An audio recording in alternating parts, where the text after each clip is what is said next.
We're joined today by Josh Vrsaljko, the founder of ZAC Homes and ZAC Investments. Josh has been a property developer for over 20 years and through ZAC Homes and ZAC Investments develops over 150 homes every year.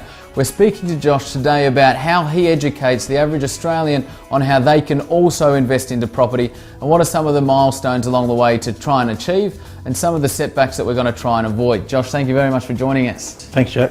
Josh, tell us, why are you so passionate about educating Australians when it comes to property investment and achieving their financial future? I think it's just the fact that a lot of Australians end up retiring at the age of 65, or probably not even 65, probably 70, close to 70, and they don't have enough money to live on.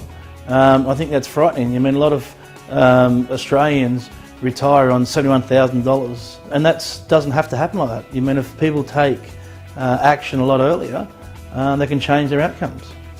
Absolutely right. So starting early is so important. What do you think are the biggest challenges faced by people when looking to invest for their future? I think the challenges are that it becomes overcomplicated and it scares a lot of people away, especially in a superstructure. It's not as complicated as people think, and it's not as expensive that people make it out to be. And it's a really good way to acquire property for the future. And that is the Australian dream, isn't it? I mean, we talk about the statistics, 2/3 of Australians retiring on the pension. You know, the average Australian, as you said, retiring with $71,000 in their superannuation. You know, the Australian dream is to retire with a property portfolio of $1.2 million. How realistic do you think that is for the average Australian? It's definitely not out of reach. If you start early enough, obviously, I talk about 40 because I'm 40, so therefore it's a good age.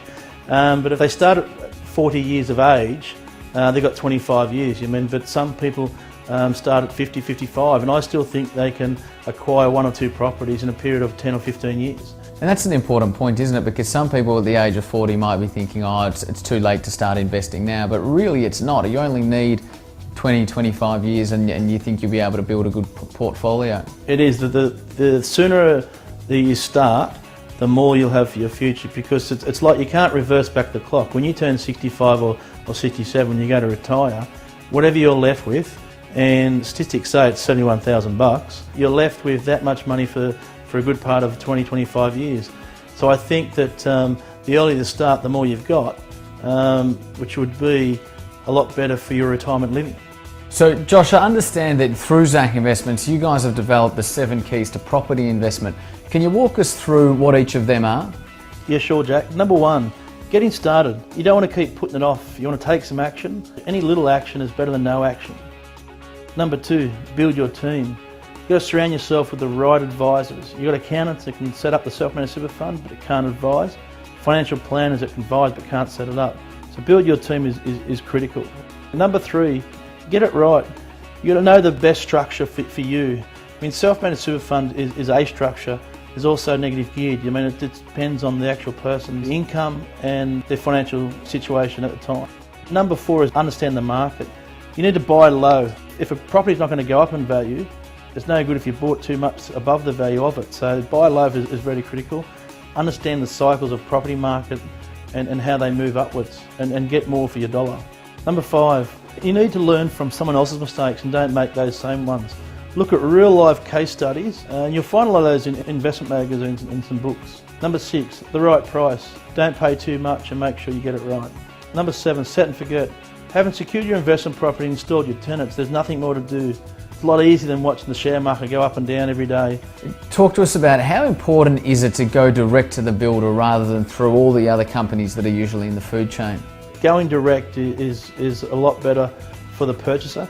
They got a day-to-day contact with the building company, and therefore they'll get a lot better product and a lot better result in their investment property that they purchase. Fantastic. And Josh, for those people that want to educate themselves and learn a bit more about property investing, what would you suggest? They could jump onto our website, which is www.zacinvestments.com.au, and click on and come to a seminar and learn a lot more about investing in property using a self-managed superstructure and get educated. Fantastic. And Josh, having been to one of the property seminars myself, I can say they will get a lot of value out of attending. So thank you very much for your time today. Thanks, Jack. Josh Vrsaljko from ZAC Homes and ZAC Investments, educating Australians on how they too can access property investment to build their financial future. Thank you for joining us.